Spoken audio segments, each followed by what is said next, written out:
আসসালামু আলাইকুম। আমি ডেইলি লাইফ স্টোরিজ থেকে আলহামদুলিল্লাহ ভালো আছি। আপনারা সবাই কেমন আছেন? আশা করি আমি একটা রান্না করছি, সেটা হচ্ছে মুরগি বিরিয়ানি। আর এখানে আমি ব্রয়লার মুরগি নিয়েছি 2 কেজি সাইজের একটা। তো অনেকে হচ্ছে ব্রয়লার মুরগিটা পছন্দ করেন না বা ব্রয়লার মুরগির বিরিয়ানি বা খাবার এগুলো খেতে চান না। খুব ভালো যদি আমরা প্রসেস করে রান্না করতে পারি তাহলে ব্রয়লার মুরগির রান্নাটাও কিন্তু অনেক বেশি টেস্টি হয়। তবে সেই প্রসেসটা আসলে জানতে হবে। আমি এখন হচ্ছে মুরগি বিরিয়ানিটা করার জন্য মুরগি নিয়েছি 2 কেজি সাইজের একটা। এটাকে একদম ধুয়ে পরিষ্কার করে এইরকম একটা পিস করে নিয়েছি। খুব বেশি বড় না আর হচ্ছে খুব বেশি ছোট না। আমি এখানে নিয়েছি হচ্ছে গরম মশলা, আমার যা যা লাগবে সাদা গোলমরিচ, কালো গোলমরিচ যেটা আমরা হোয়াইট পেপার বা ব্ল্যাক পেপার নামে চিনি। আর এখানে হচ্ছে বড় এলাচ, আবার কালো এলাচ নামেও চিনি। আর এই পাশে হচ্ছে দারচিনি 4 টুকরা নিয়েছি। আর হচ্ছে একটা জায়ফল নিয়েছি। জায়ফল আমার পুরোটা লাগবে না, আমি অর্ধেকটা নিব। আর জৈত্রিক নিয়েছি, আর হচ্ছে লং আর ছোট এলাচ বা সাদা এলাচ। আর মাঝখানে আছে হচ্ছে শাহি জিরা। তো আমি এগুলাকে কিছুটা ব্লেন্ড করে নিব। সেটা এগুলা দিয়ে শুধু আমি লংটা আস্ত রেখে দিব, আর হচ্ছে দারচিনিটাকে আস্ত রেখে দিব। এই কয়টা জিনিস আস্ত রাখবো, আর বাকি সবগুলাকে আমি এখন গুঁড়ো করে নিব ব্লেন্ড করে। আর আরও লাগবে আমার হচ্ছে আদা রসুন, আর হচ্ছে সেগুলো আমি মিক্সড করার সময়ই দেখাবো। আমার এটা গুঁড়ো করা হয়ে গিয়েছে, তো গুঁড়ো করে নিয়ে এসেছি মশলাগুলোকে। আর এইখানে হচ্ছে আমি তেজপাতা দিয়েছি 4টে, আর টুকরাগুলো হচ্ছে দিয়ে দিয়েছি আস্ত, লংটাকেও আস্ত দিয়েছি। এখন আমি এখানে দিব পরিমাণ মতো লবণ, পরিমাণ মতো দিতে হবে। আর এখানে আমি দিয়ে দিব আদা রসুন পেস্ট, আদা রসুন আর জিরা যেটা, সেটা দিয়ে দিব 2 টেবিল চামচের মতো। কম হয়েছে তো একটু দিয়েছি। আর হচ্ছে এখন আমি দিব এইখানে, আপনারা গরুর দুধ যেটা সেটাকেও আপনারা ইউজ করতে পারেন। আর বাসায় যদি গরুর দুধটা না থাকে তাহলে আপনারা গুঁড়ো দুধ যেটা, গুঁড়া দুধটা আপনারা ইউজ করতে পারেন। সেখানে আমি এখন এইখানে গুঁড়া দুধটা দিব প্রায় 1 কাপ পরিমাণ। এটা আইডিয়া করে দিয়ে দিচ্ছি। আর মুরগির বিরিয়ানিতে অবশ্যই গরুর দুধটা দিতে হবে, দুধটা না দিলে কিন্তু টেস্ট আসবে না।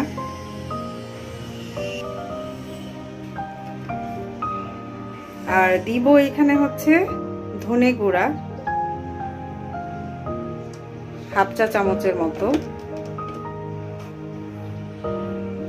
আর দিব আস্ত কয়েকটা কাঁচা মরিচ। আমি এখানে শুকনা মরিচটা ইউজ করছি না। যারা ঝাল পছন্দ করেন তারা আগে দিয়ে দিবেন, আর যারা ঝাল পছন্দ করেন না তারা দিবেন না। আর এখানে আমি যে গুঁড়ো করে নিয়েছি মশলাটা, এটা আমি দিয়ে দিচ্ছি।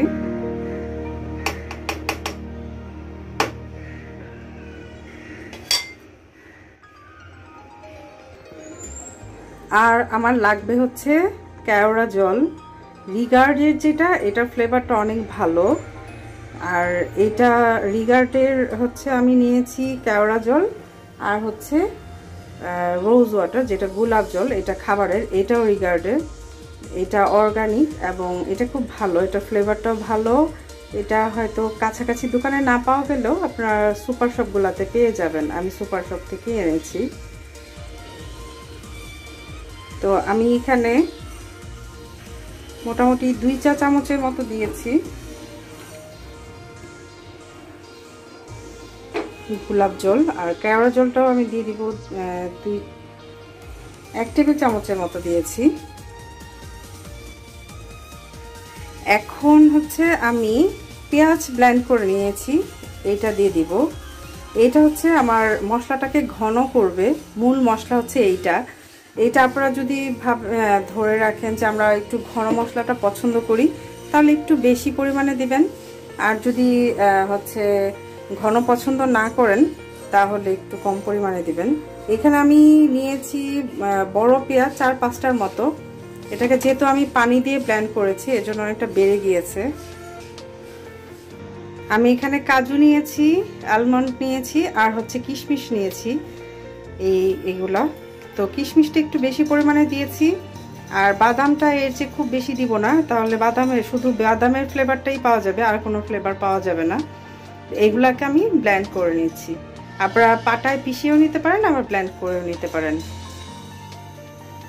বাদাম কিশমিশ এগুলো আমার ব্লেন্ড করা হয়ে গিয়েছে। তো এখন এটা আমি এখানে দিয়ে দিচ্ছি।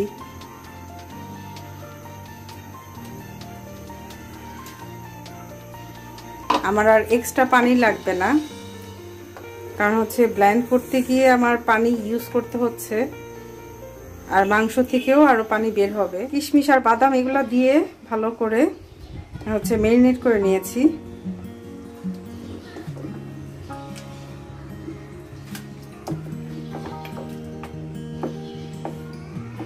আমি হাত দিয়ে আগে ভালো করে মেখে নিয়েছিলাম, এর জন্য এখন হাত লাগাইনি। তো এটা আমার হয়ে গিয়েছে। এখন আমি এটাকে একটু ঢেকে রেখে দিব হাফ অ্যান আওয়ারের জন্য। আর এই পাশ দিয়ে আমি এখন পোলাওটা রান্না করে ফেলবো। এটাকে আমি বেরেস্তা করে নিব।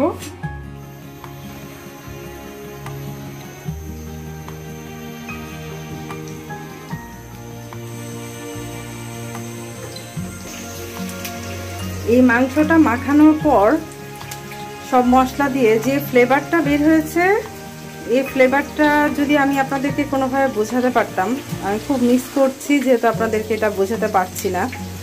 এইটার মনে হচ্ছে যে আমার এত সুন্দর একটা ফ্লেভার বের হয়েছে যে আমার মনে হচ্ছে রান্নাই হয়ে গিয়েছে একদম, মানে এইভাবেই খাওয়া যাবে। ঠিক আমার বেরেস্তা ভাজা হয়ে গিয়েছে।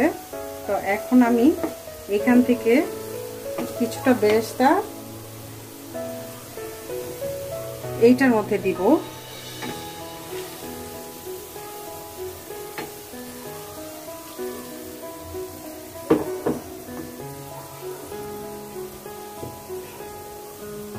একটু তেলও দিয়ে দিব। আমি এখন চালটা এখানে দিয়ে দিচ্ছি। চালটা নামিয়ে দিলাম যেন বেরেস্তাটা পুড়ে না যায়, কারণ একটা খাবার যদি পুড়ে যায় তাহলে সেটার টেস্টটা নষ্ট হয়ে যায়। আমি এখানে আর কোনো মশলা দিইনি, কারণ হচ্ছে মাংসের মধ্যে আমি অলরেডি সব ধরনের মশলা দিয়ে দিয়েছি। এটার মধ্যে আমি শুধু পোলাওটা রান্না করব, করে আমি মিক্স করব অন্য আরেকটার মধ্যে।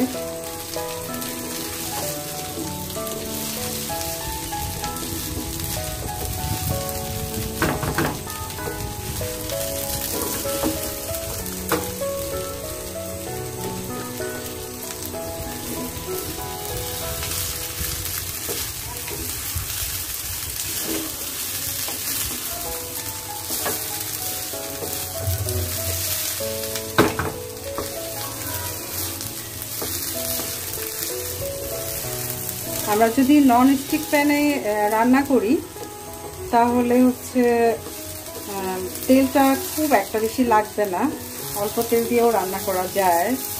আর রান্না করতে করতে আমি আপনাদেরকে একটা কথা বলে ফেলি, সেটা হচ্ছে আমার চ্যানেলটাকে সাবস্ক্রাইব করে দিবেন যদি আপনাদের একটু ভালো লেগে থাকে, আর হচ্ছে ফেসবুকে ফলো করে দিবেন, লাইক অ্যান্ড শেয়ার বেশি বেশি করবেন। আর যারা করেছেন তাদেরকে অসংখ্য ধন্যবাদ আমার সাথে থাকার জন্য, আমাকে ইন্সপায়ারের জন্য। একবার হলেও ঠিক এইভাবে ব্রয়লার মুরগি দিয়ে একবার রান্না করে খেয়ে দেখবেন, কারণ হচ্ছে আমি এইটা এই জন্য গ্যারান্টি দিয়ে বলতে পারি, আমার আম্মা হচ্ছে ব্রয়লার মুরগির বিরিয়ানি বা ব্রয়লার মুরগিটাকে ডিসলাইক করে, তো খেতে চায় না।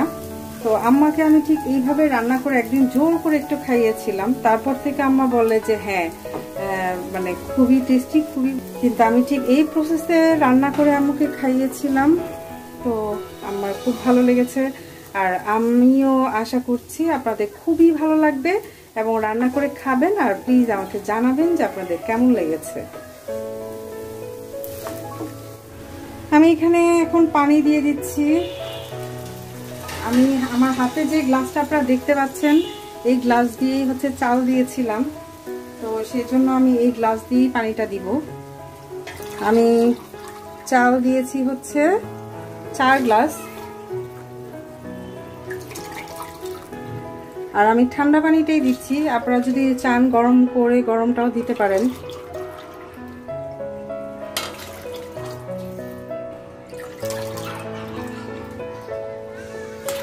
ছয়টা দিয়েছি, আর একটু লাগবে। আপাতত আমি 7টা দিয়ে দিচ্ছি।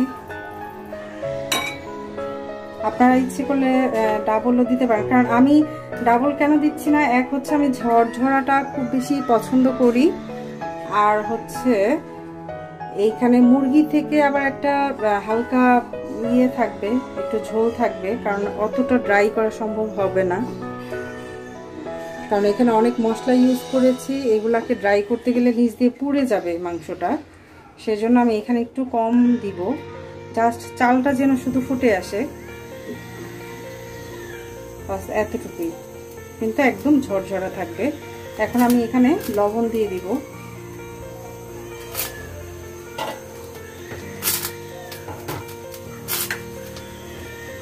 পরিমাণ মতো লবণ দিয়ে দিতে হবে। পানিটা ফুটে উঠেছে, তো এখন আমি হচ্ছে কাঁচামরিচ দিয়ে দিব। আর চুলাটা এখন আমি কমিয়ে রেখেছি, আর আস্তে আস্তে একটু সিদ্ধ হওয়ার দরকার আছে, যেহেতু আমি পানি কম দিয়েছি একটু, সেজন্য এটা আস্তে আস্তে এখন হতে থাকবে। কিছুক্ষণ পর এসে আবার দেখব। আমার পোলাওটা একদম হয়ে গিয়েছে পুরোপুরি। এটার মধ্যে এখন চাপা লেগে আছে, তো আমি এটা বড় পাতিলের মধ্যে ঢেলে দিব। এখন আমি মাংসটা রান্না করব।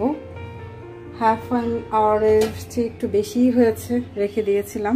তো মাংসটা এখন আমি ঢেলে দিচ্ছি।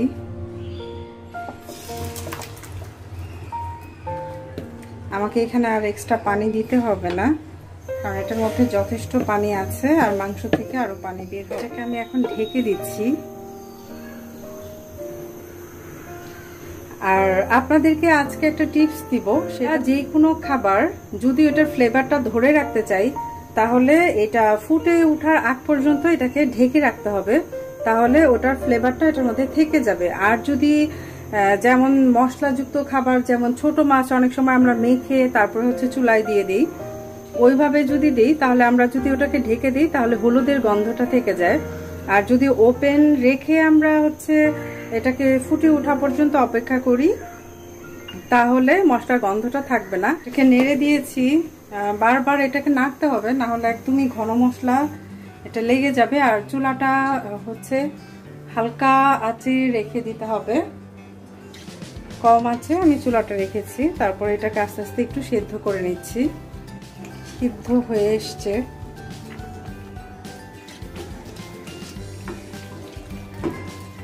আর একটু হবে।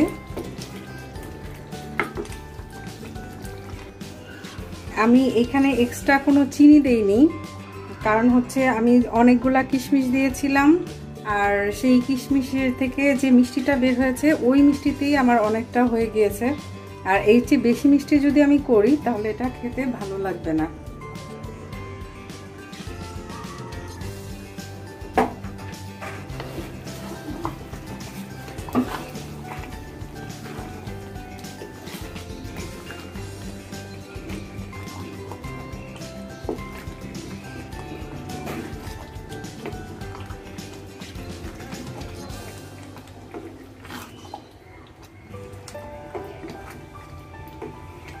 আপনারা যদি আলু পছন্দ করে থাকেন, তাহলে এখানে আলু দিতে পারেন। বিরিয়ানির আলুটা অনেকেই পছন্দ করে। এখানে 4টা আলু নিয়েছি ভেজে, আর আলু 4টা এখানে দিয়ে দিয়েছি। এখন এটার সাথে একটু মিক্সড করে নেব।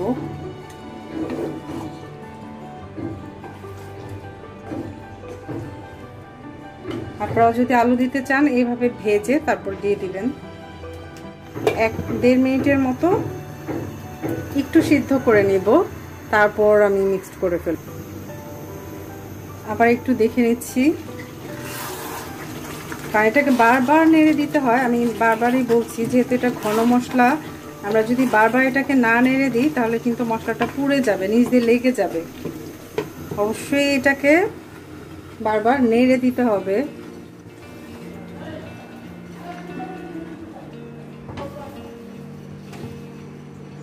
এখন আমি পোলাওটা বসিয়ে দিলাম পোলাওর পাতিল। এটার মধ্যে আমি এখন মিক্সড করে নেব।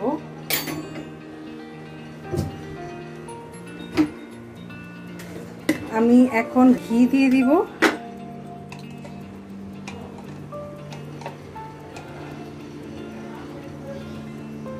এখানে আপনারা আরেকটা জিনিস ইউজ করতে পারেন, সেটা আমি এখন করছি না, সেটা হচ্ছে ফুড কালার, অরেঞ্জ কালার, যেটা এটা আপনারা ইউজ করতে পারেন। হচ্ছে বিরিয়ানির দেখতে সৌন্দর্যের জন্য এটা খুবই ভালো লাগবে দেখতে। আমি এটা ইউজ করছি না হচ্ছে একটা কারণে, আমি ইউজ করতে চাচ্ছিলাম ফোস্টার ক্লার্ক, যেটা এইটারটা আমি অল টাইম ইউজ করি ফুড কালার। তো এইবার অরেঞ্জ কালারটা আমি যখন আনতে গিয়েছিলাম তখন বলছে ফোস্টার ক্লার্কেরটা হচ্ছে সাপ্লাই নাই, তাই আমাকে এই কোম্পানি এটা দিয়েছে, বলেছে ভালো হবে। তা আমি এখন এনে এটাকে দেখলাম, মানে জঘন্য একটা খারাপ জিনিস। আপনারা কখনো এই কোম্পানির কোনো কিছু যদি কেউ দেয়, এটা আপনারা কখনোই কিনবেন না, এটা নকল। এটার মধ্যে কোনো কালার নেই, দেখেন এটা অরেঞ্জ কালার হওয়ার কথা ছিল, এটা কিন্তু হয়ে গিয়েছে, কি বলে ব্ল্যাক টাইপের, দেখেন নষ্ট হয়ে ব্ল্যাক টাইপের হয়ে গিয়েছে। অতএব আমরা এই কোম্পানিটাকে অবশ্যই ইউজ করব না।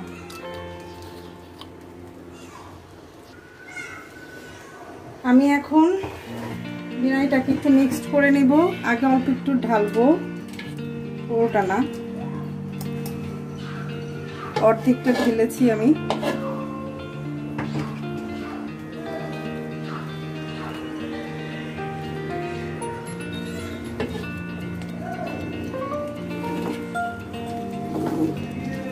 এটাকে আস্তে আস্তে এইভাবে মিক্স করে নিতে হবে।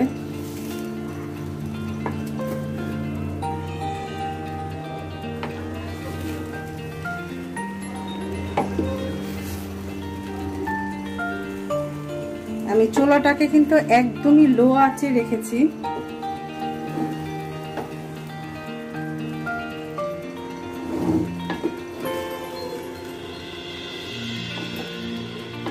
আপনারা এটা ইচ্ছা করলে আরো বড় হাঁড়িতে নিয়ে যখন চালটা ফুটে আসবে ঠিক তখনও দিয়ে দিতে পারেন, কিন্তু আমি পরে মিক্স করতে আমার ভালো লাগে, তাই আমি পরে মিক্স করছি।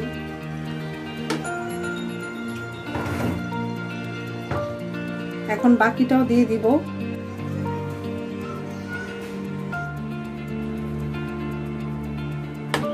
এটা আমি প্রায় মিক্স করে ফেলেছি, আর একটু বাকি আছে।